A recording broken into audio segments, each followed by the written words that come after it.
Hello again, and welcome to this interview in the series that is all about empowering a league of extraordinary mothers on how to use the power of food to get more energy, the body we love, and that zest for life that we crave.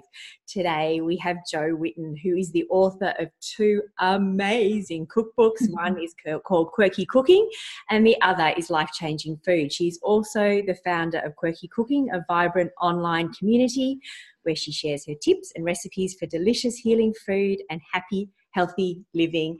Welcome back, Jo. You were on our first series and now we've got you again. I'm so pleased. Thank you. Thank you for having me again. Well, it's our pleasure. So let's for those that weren't in the first series, can we start again with your story? And we'll go from there. Sure. So I grew up in a home where we ate mostly whole foods. My mum cooked from scratch, even breads, cakes, biscuits, everything. We didn't really have like boxes of cereal or, junk food in the house, more because it was too expensive.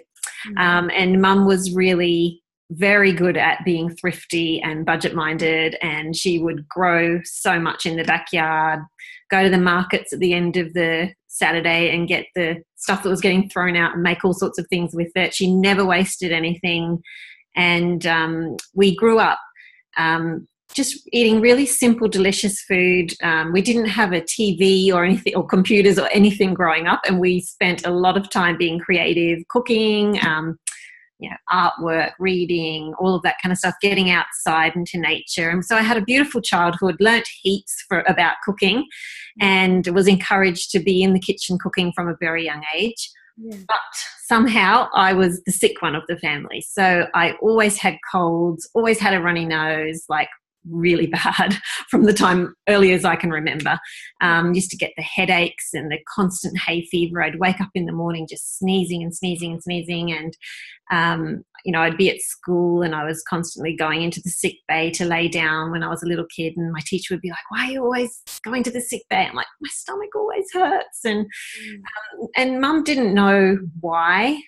She just thought, well, it's just her genetic makeup. It's just who she is. There's nothing we can do. Give her some Sudafed, give her some antihistamines. Right from the time I was little, I was having medication for all that kind of stuff, and just the over-the-counter stuff, but still not great for your gut.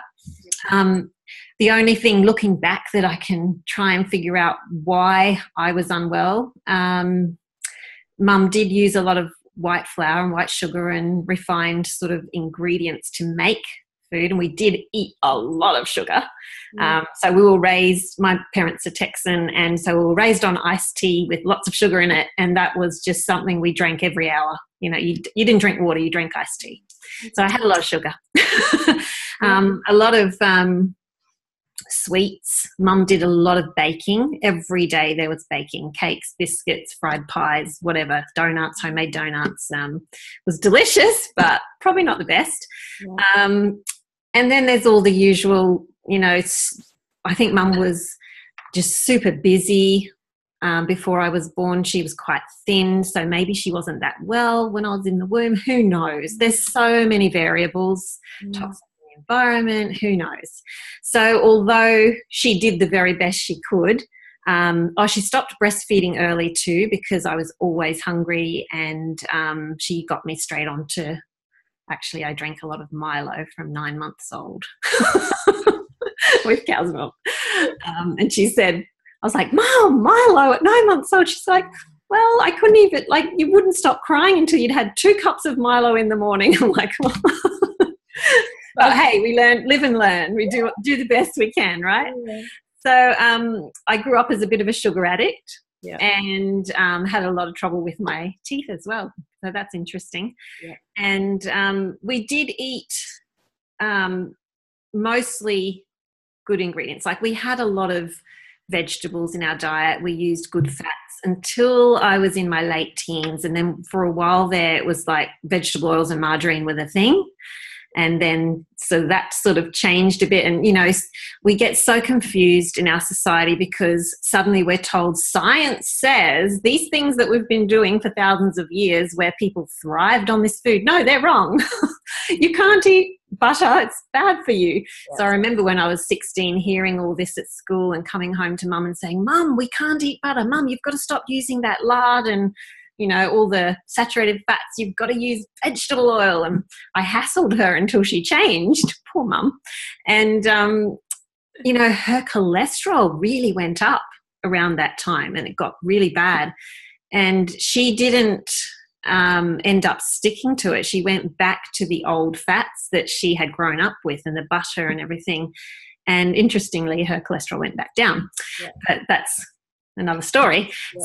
So we really, you know, had our ups and downs with health and learning all this stuff and getting confused by what we were told about the food pyramid and, you know, trying to eat well but getting a bit confused with it all. And I think that's a pretty common story, especially for my generation. I hope the younger generations are going to figure out that, hey, we've got to stick to traditional foods because that's showing us people's health nowadays is really showing us that when we moved away from those traditional foods, that's when our heart disease and obesity and diabetes and autism and all these things just went out of control, and it's still getting worse. So it's really interesting to see the full circle starting to happen and people starting to realize that, hey, for thousands of years people thrived on these foods. We need to go back to these foods. And I'm hoping that in the work that we do, Fuad and I at Quirky Cooking, that we can really help people to understand why we need to stick to traditional diets and how important it is to eat whole foods and not factory processed foods. Yeah. I should mention that as I got older, I started to learn about diet and health and started to change things. But anyway, you go ahead and ask your question and then I'll continue. How long's Quirky Cooking been going, Jo? 10 years at the end of this year. So woohoo, it's going to be our birthday. Oh, that's exciting. Yeah. So in that time, what's been your observation with, you know, the people that tune into the work that you do? Have you seen a big shift in the sort of questions that are being asked? Yeah. What are your...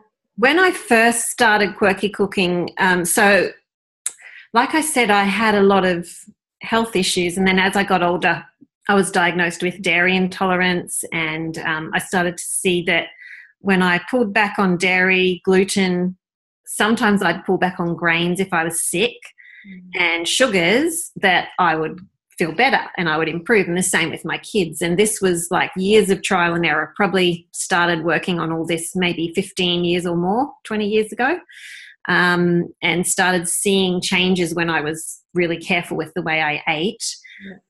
Whole foods, of course, that was the main focus, but I had still been reacting to foods as well, like dairy. And as I started to figure out recipes that helped me, because I'm just so used to cooking from scratch and making up my own recipes, been doing it since I was a kid. So of course I'd say, well, what can I eat? Or what ingredients can I use to make, you know, my meals and cakes and biscuits and everything? And then I'd play around until I figured something out. And so I started to see health improvements slowly with myself and my kids. And then I started getting people asking about the recipes or the food that I was cooking or whatever, because there's so many people out there with food allergies and intolerances. And I started to share my recipes just by writing them out. And then I thought, you know, it would be so much easier if I just put them on a blog. So that's how Quirky Cooking started. Yeah. And at first it was very much focused on how to change the ingredients in your favorite foods to make them dairy-free, gluten-free, sugar-free, egg-free, nut-free, whatever you need. So it was focused on food intolerances and allergies. And it just took off. I was doing menu plans each week for people that I would post for free on a site where you could go and download menu plans for different diets. I would do, you know, recipes and put things on Facebook and all of that kind of thing. And it was all just really just something I did out of interest and wanting to help people and wanting to connect with other people. It wasn't a business or anything. And then I started to, as I learnt more and as we had different health issues come up in our family, it slowly changed from just focusing on tweaking recipes to make them dairy-free, gluten-free, whatever, to healing food. Because I started to realise that food is one of the biggest things to help or harm when you're unwell, especially chronic illness, gut health, that kind of thing. So now the focus is much more on gut health and healing with food, and getting more nutrition into your food, so that you're not just filling up with stuff that's not really doing anything for you. A big, theme that's coming up as we go through, and I speak to all the different experts in this series, is this massive shift away from what we've all grown up with the food pyramid. And for so many people, it's a leap of faith. It's not always easy to take that leap because we've been so indoctrinated, is the word, with this idea that how would the government come up with a food guideline that was going to make us sick? It can't be the case. But it is what's happened, isn't it? Definitely. And it's hard because people say, well, it's kind of like we've been working with Hope for Health, which is a group up in far Northern Territory, working with Indigenous health, and we'll be cooking at a retreat up there next year. And one of the things that she said was the Indigenous people in Australia were so healthy up until the 70s.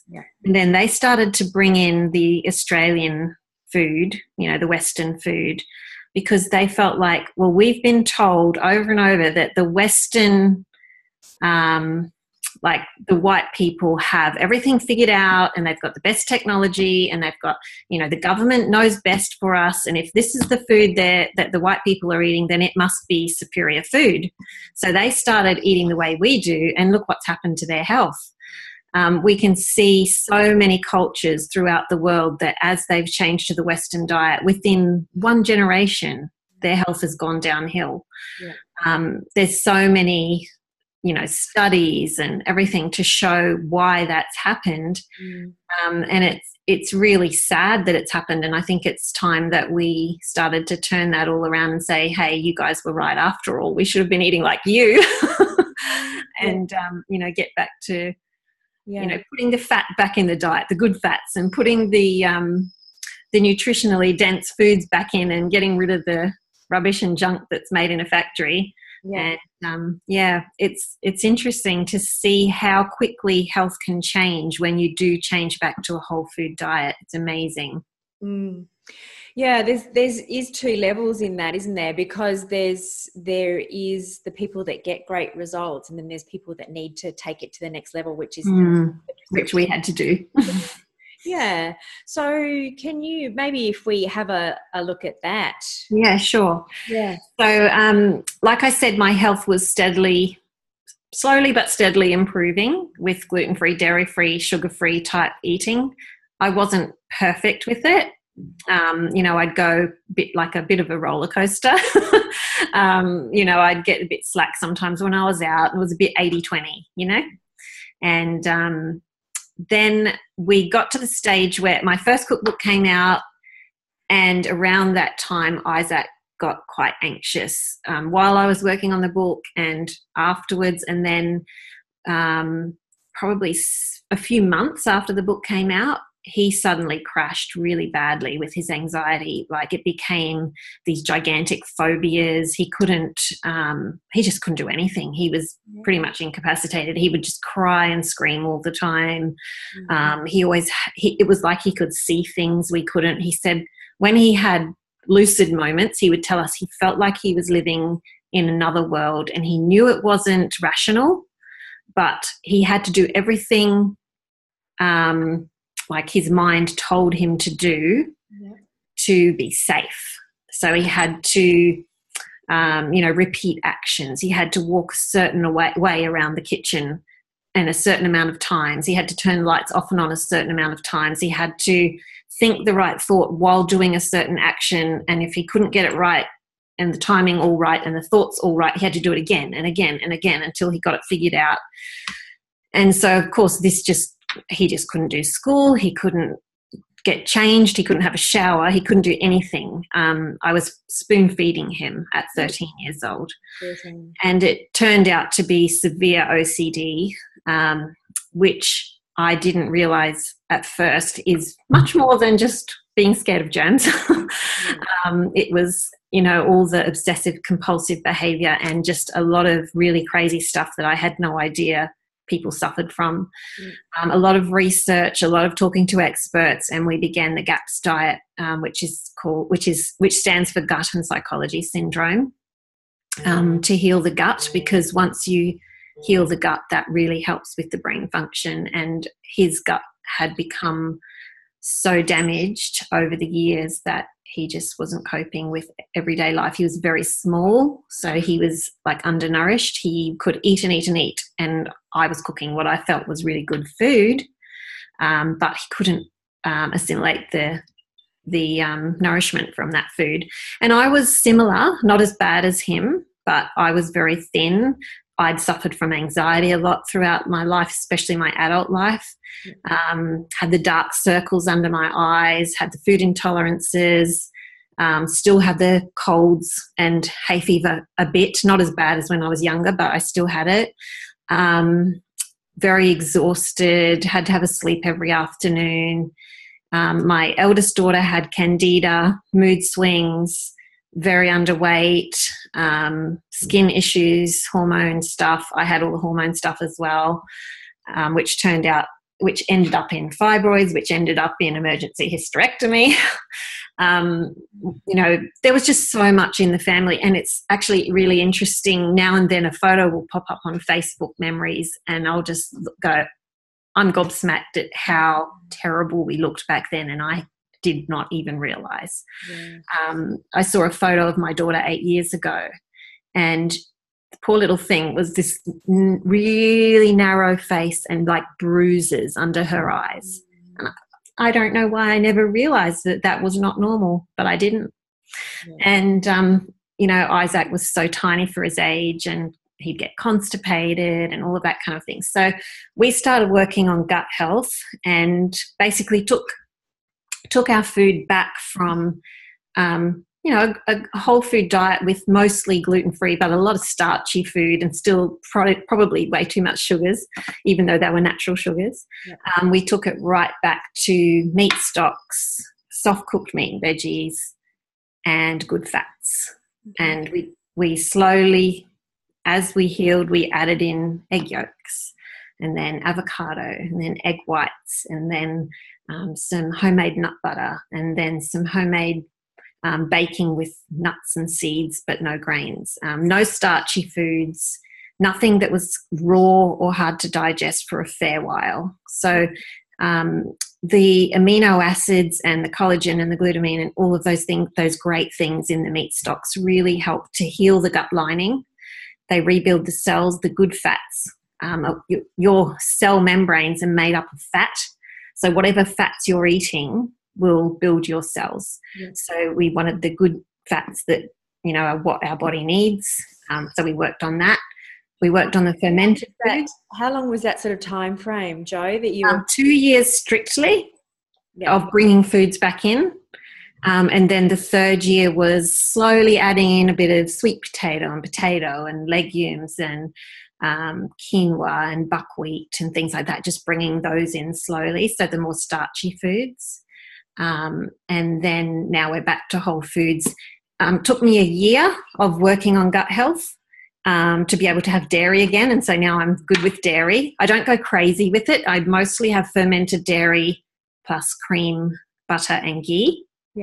But before I couldn't even have ghee.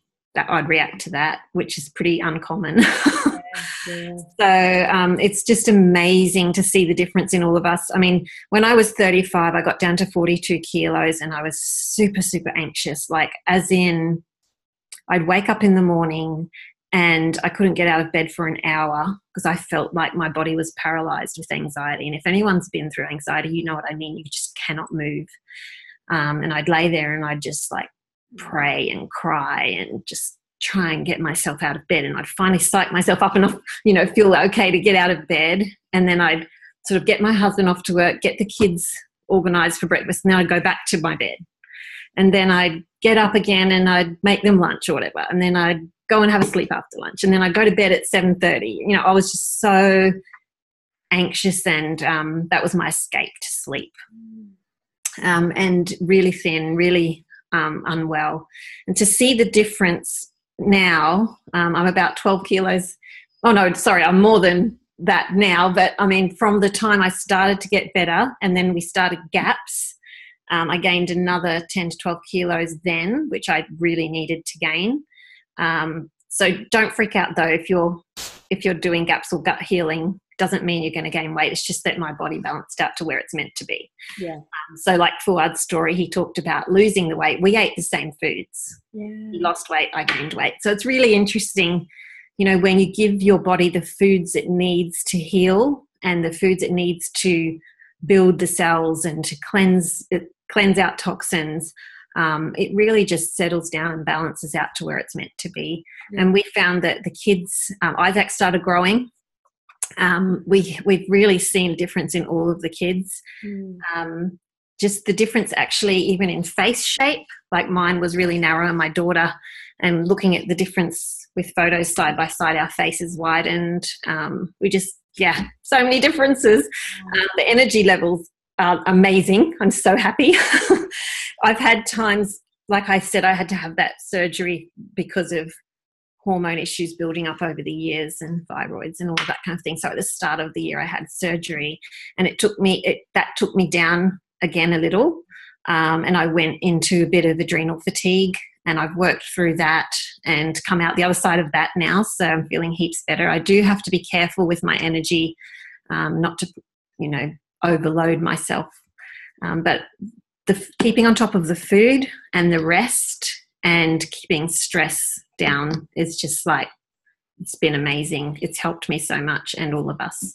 So yeah, Isaac was off all medication within a year with that diet, and hasn't looked back. So yay. I know there's going to be a lot of mums going, how on earth do you get your kids to live on such a restricted diet? Yeah. No, I would love to talk about that. And also, one of the questions that I get a lot is, I need to change my diet, even if it's not as strict as GAPS. You know, maybe you just want to change to eating healthier. Yeah. But people just feel like their family and their social group give them a hard time, and it makes it very difficult when you go out, and they feel like it's too overwhelming, it's too hard. I can't stand all the pressure. I give in. So, you know, do you want me to maybe talk about that a little? I think that's a huge part of the picture. Yeah, because it was hard. When I first started, I remember feeling really alone. Yeah. And at the time, like I said, I was very anxious when all around this time. I was very anxious and very, I guess, very stressy, and I didn't feel like I fit in. You know, you get that times in life where you've sort of, you know, with friends, you'll have seasons where you're really close to someone and then something happens and that, you know, that friendship peters out. Yeah. And you feel like I have no friends in the world, which of course isn't true, but you feel like that. Well, I went through a stage like that, and it was right when I was changing my diet, and it felt like everybody I met thought I was absolutely wacky because of what I was doing, including family. Yeah. And I did get a lot of flack from people I knew saying, you're making your kids weird by eating that way. It's too strict. It's too harsh. Everything in moderation, 80-20, blah, blah, blah, blah, blah. And that's fine. Like, I am totally a big believer in finding balance and not being what's the word, harsh on yourself or on others with diet. And I never have nagged at people about how they eat. I don't do that. Yeah. But because of how sick Isaac was, we had to pull it right back. And it was something that it was out of desperation. So there was no choice. So we had to go through a stage where we pulled back a little bit from social outings just for a little while, maybe a month. Yeah. And I said to the kids, you're not doing sleepovers. You're not you know, we'll go places, but we'll take food with us. Yeah. And we're just going to stick to this food. And at first, when I first told them what we were going to do, Isaac was fine because he understood. He researched stuff with me and he was totally on board. He was like, yep, let's do this. Let's try it. The other kids were a bit upset. They were like, no bread for 2 years. And so they freaked out a little. They're older, aren't they? They were older. Yeah. And my husband wasn't really keen. He thought it was too harsh, you know, how can food make that much of a difference? He was not keen on eating soup a lot because he doesn't like soup. So luckily he went away for 3 weeks to visit family, and we started then. Yeah. But I just said to my kids, look, this is what we're going to do. This is how we're going to eat. I cleaned out all of my pantry, my freezer, my fridge. I just cleaned out all the ingredients that I wasn't going to be using for the next couple of years. I just got rid of them, threw them away, or gave them away if they were good ingredients. Yeah. I said to the kids, I'm not going to buy any of these foods or ingredients. This is how I'm going to be cooking. If you want anything else, you'll have to go and earn the money and go to the shops, buy it and cook your own. And I said the same thing to my husband nicely. And so the kids didn't really have a choice because back then they didn't have jobs or cars, so it was great. And so they just ate what they were given.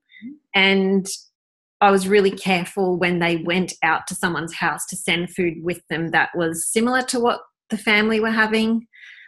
So, for instance, if they were going to someone's place and the kids were all going to be eating pizza, I would make our own version of pizza where the base is a really thin layer of mince and the toppings are heaps of veggies. And before we could have the cheese, we had like a like whisked egg and, you know, there was all sorts of variations, you know, my quirky style.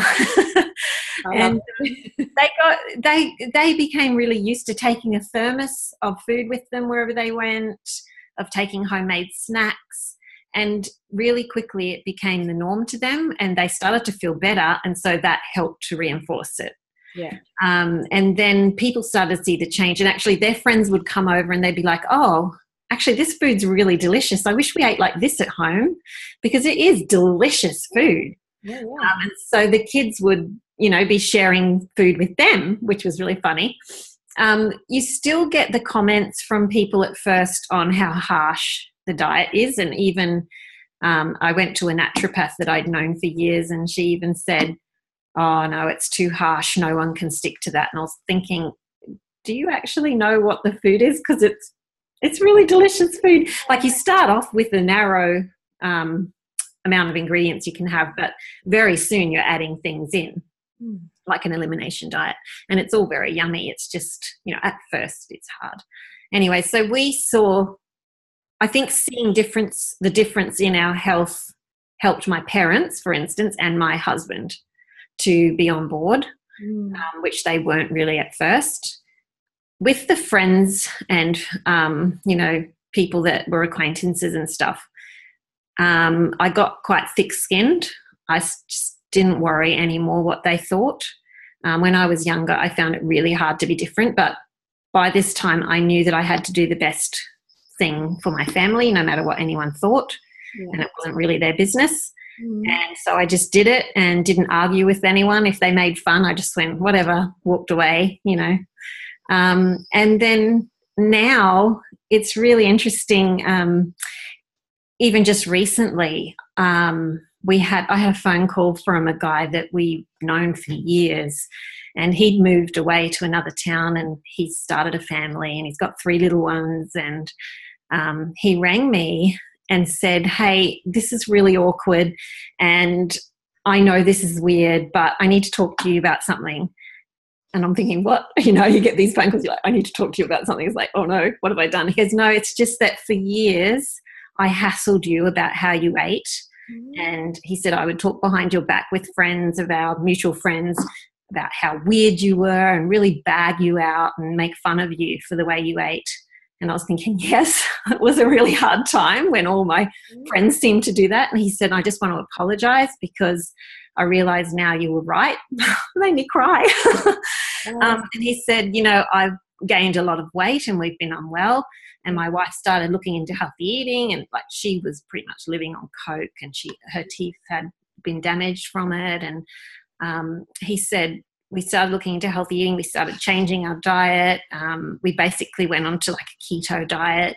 And he said, it keeps bothering me that I was so mean to you when I can see now why you did what you did. So he rang to apologize, and that meant so much to me because, it's not often that someone does apologize, but also just seeing how much they've changed and how much healthier they are now. It's just so beautiful. And my encouragement to those of you who have had to change your diet and are really finding it difficult with family and friends, just keep doing what you're doing. Don't nag at them. Don't preach at them. Don't hassle them. The catchphrase in my mind is quiet persistence. Just keep doing it. Yeah. Block out the noise. Figure out what's the best for your family and stick to it. Yeah. And they will see the results down the road, and you'll start seeing your friends changing their diet, friends asking for recipes, friends recommending you to other friends. In the last week, I've had 5 families, friends that have been around for years, come to me and ask for help with diet. In the last week, there's been 5. Yeah. And I just think, it's finally hitting home to a lot of my friends that what we did really helped our family and that it can help them too. So that's just a bit of encouragement for those of you just beginning. Yeah. Oh, that's amazing. That's amazing. And I think that these conversations are just going to come up more and more and more because the escalation in ill health is just, it's tripling by the minute. It feels like the rate that people's health is falling down. Yeah. Everyone around seems to have some kind of chronic illness in their family. Yeah. Sad. So how do we get past, we there's so much conversation around the confusion around food. We get bombarded with the excellence of paleo versus the excellence of vegan, but and the science that is coming through in the news and the media and mainstream, there's just so many things that are flip-flopping all over the place. Overwhelming. How do we wade through that and just get a bit of clarity around what makes sense? Okay, I think the first thing to look at is what foods have traditional cultures been thriving on for thousands of years. So that's a really important thing. Like, I know people go, but that's not a scientific study. Well, it is kind of, because there's results. Yeah. You can look at the science as well, but make sure you're getting current research and it's properly done. There's actually a really great, there is some great studies being done. Like, one of them recently was about the fats and oils debate. So olive oil, people say, don't cook with olive oil. It's, it goes bad. Well, this proved the opposite, that olive oil is one of the best oils to cook with, and that, and it talks about the traditional oils, but that the modern oils like grapeseed oil, rice bran oil, canola oil, the vegetable oils and seed oils, very dangerous to cook with. And it showed the over a certain amount of hours what happened to the oils and how the trans fats shot up, with these vegetable oils and seed oils. And so there is a lot of great studies out there, and they always prove that traditional foods and the way that we've been using these oils and fats and traditional foods for thousands of years are actually the way we should continue using them. So I always think to myself, okay, so when I'm looking at an oil or a fat, for instance, can it be made traditionally? Can I just go and get some rice bran and squeeze it through a press and get an oil? No. That needs super high heats. It needs chemicals to extract it. And there's so many, like grape seeds, for instance, as well. That's not a traditional fat. Whereas if you make coconut oil, that's a traditional fat. The people in the islands that have always used it don't have anywhere near the problems with heart disease and obesity and things that we have in our culture. Yeah. So looking at what people have used traditionally and how they've been made and keeping them as close to whole foods as possible, the way nature intended it, the way our bodies are designed to eat it, keep food as close as possible to nature. And then obviously we want to have mostly vegetables and some fruits for that should be the bottom of the pyramid, the veggie. Yep. We need that for fiber. We need that for cleaning out our bodies. It detoxes us to eat vegetables and fruits. But then we also, my belief is that we need, an understanding is that we also need the amino acids and the good fats because they build the cells. Mm-hmm. So you've got the foods that cleanse, the vegetables and fruits, and then you've got the ones that build the cells. So the amino acids and the fats really help with that. And meats and fats and animal products have always traditionally been in traditional diets in different levels. In some countries, in some cultures it's mostly fat, in some cultures it's mostly fish, in some cultures it's mostly dairy or eggs, like for instance in India with the vegetarian diets, it's the good fats like ghee, it's the eggs and dairy as well as the vegetables, and the pulses.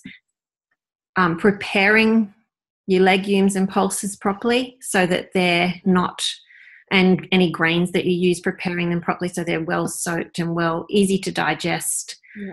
I think that's really important. And I do think it's different for everyone. It can be partly your genetic makeup as to where you're from. So if you're European, you may not cope well with coconut oil because it's never been in your family. If you're from, the islands, you may not cope well with olive oil. It's different. And that's something that you have to work out.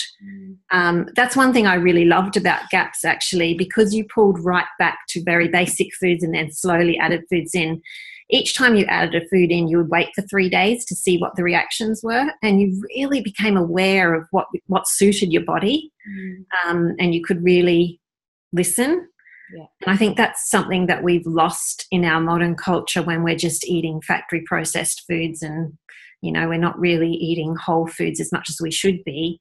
We lose the ability to listen to the instincts of our body, and when our body craves a whole food, there's a reason for that. It may need the magnesium in it. It may need the iron in it. It may need whatever. So listening to those good cravings, not the chips and chocolate cravings, and sort of really keeping an eye on how your body responds to certain foods. I think that's really important.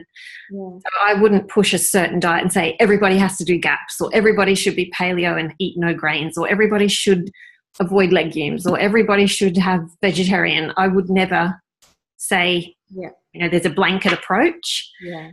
I think whole food is the main thing, and then work it out from there. And honestly, at different seasons of life, it also changes, and different seasons of the year, it can change. So you can really crave salads and fruits and veggies in the summer, and then in the winter you want the warming casseroles and soups and stews, and that's normal. Yeah. So, there's a lot of variables to that whole discussion. I hope that helped. When we were talking, a question came up. It's something that I haven't actually thought about. In traditional diets, are there any vegan traditional diets? No, there's not. Never has been. No, I didn't think there was. I'm just thinking that I know the Papua New Guineans live on like lots of tubers and... Yeah, but they have birds, fish, animals, mammals, chickens, pigs. It's a really hot topic, and as I sit here, I feel reluctant to bring it up because I've shared just, sort of food for thought articles, not... Yeah. The attack is no, and I would never attack anyone for their diet choice. And I understand, especially with vegans, is generally the concern about the ethical, raising food ethically. And I'm completely on board with that. I don't believe that we should be eating factory-raised pigs and cattle and all of that stuff. It's no good for our health, and it's cruel to them. So finding suppliers in your area that raise animals ethically is so important. But there hasn't ever been a culture that is vegan. They call it the modern rich people's diet, because you have to be able to afford to eat that way. If you're in a traditional culture, you'll eat whatever you can find that's local, wild, whole foods. And, you know, that's generally including fish and birds and whatever farmed animals they may have, and bugs and worms and all sorts of things. That's something to think about for sure. The vegetarian diet. I mean, I was vegetarian for 20 years. Wow. Naturopathic training and all that background, and I just failed to thrive. I just got sicker and sicker. And I wouldn't be able to do it. I need my protein, I had a couple of things. One is Cindy kind of slowly got in my ear, and I ended up doing 4 phase, and you can't do 4 phase vegetarian. And then I married a South African. So it was a no-brainer. I started eating meat again. But the ethical aspect is hugely important to me. There's no way that I will order a chicken something when I'm out, because I don't know where that chicken's come from. The idea of admirable cage-raised chickens and so on just horrifies me. So it is. It's a tricky subject. It's a tricky subject. And we all just have to do the best we can with the knowledge we have. And but don't be afraid to look into things and change your diet if it's not working. Don't get so, you know, people can get so focused on a certain diet that they almost feel religious about it, and I don't think that that's a smart thing to do. I think you should always have an open mind to the research and to looking into traditional diets, and really honestly look into it, because it's your health and your children's health. Can't be dogmatic about something without being sure that it's good for you. Yeah, absolutely. I think, part of the reason that I've put this series together is, despite my background with food and all the education and research that I've done, the information at the moment, I think very excitingly, is really starting to become a bit more consolidated. We know so much more about our precious gut and the absolute role that it plays in our mental health, not just our physical health. And I mean, we've got, I've got the gorgeous Professor Noakes, Tim Noakes is a part of this series. Awesome. And, just pulling this knowledge now together and looking at the importance of all the things that we've grown up being scared of, fat and, that there's so many things that we were worried about that are actually going to just help us so much more. And they make our diets so much yummier, Jo. Yeah. I remember back when I was saying, when I was really anxious and really thin and really unwell, I didn't eat bacon for years, so that made me anxious and sad. No, not really. It was too much fat. I cut all the fat off chicken and steak, and I'd simmer things in stock instead of using any fat for cooking. I was really careful not to have the fat. And I had all the hormone issues and the skin issues and all of those things. And when, part of my healing was bringing good fats back in, and it's just made such a big difference. Also, I was always hungry every 2 hours because I lived on carbs. And my blood sugar was just like this all the time. And now I'll go for hours and go, oh, haven't had lunch yet. I'll get to that soon, because I just last so much longer on a higher fat diet. And that's another thing that's very individual. I've got a son who doesn't cope well with a lot of fat, and so he'll just naturally push aside fat a bit more. He does have heaps more fat than I ever used to in his diet, just it's all in the food, but he doesn't want as much as I do. I'll add butter to my vegetables and everything, whereas he won't. So it's interesting. It is different for everyone, but it's something that is definitely not to be completely avoided. And that protein is a big part of that satiety as well. And I know I went from at least 5 meals a day to now I eat twice a day, and without same. Have a bit of broth in between if I get hungry, So I know you have a gift for our audience. Would you take a minute to tell us about that? Sure. So Is Fuad's talk before mine or after? I haven't scheduled it, but Fuad is on this end. We'll work that out. Okay, so we're offering the same gift. So if you go onto our program page, which is gaps.quirkycooking.com.au, that's for our online gut health program. Yeah. There's a free download on the homepage that anyone can get, and it goes through 20 points of things to work on for your health, for your gut health. 10 of them are lifestyle changes and 10 of them are food changes. So we're pretty passionate about helping people to make small changes that are doable and not just go, here, do gaps, everyone should do it. But we just think that there's so many things that people can start putting into their diet and their lifestyle that will start to heal and reduce stress and help with so many things. So that's a free download that you can look, and there's a lot of links in there to podcasts and articles and stuff that will be helpful. Yeah. And then the program itself is worth $200, and we have a discount code for that. And let me just see if I can find what it is. Sorry, I forgot to do that. Joe, don't worry, because I'll just give a link for it, and then people just have to tap a button. Oh, good. Okay, so if you go down below, maybe use the link. Easy, yeah, it'll be below this. Yes, so we've got a discount for, I think it's 25% off, and you guys can go in there. And we're actually in the process of updating the program, so it's great for people with autoimmune issues. It's great for healing the gut. It's great for sort of learning to put more whole food meals and snacks into your family's meals. So even if you don't completely want to follow gaps, that's fine. You'll still find 6 ebooks of recipes in there with meal plans, and you can swap and change things around and just figure out the kinds of meals your family would love. It's got cooking videos. It's got downloadable sheets to help you figure out where you're at with your gut health and to help you with detoxing your home and all sorts of stuff. So, we wanted to give you a discount on that. That's perfect. Yay. Thank you so much. I'm going to mention before we wind this up, I've got quite a lot of recipe books in my cupboard, but Joe, Quirky Cooking and Life-Changing Food, they are my favourite. I don't mind sharing that. Thank you. I have the most used recipe books in my cupboard.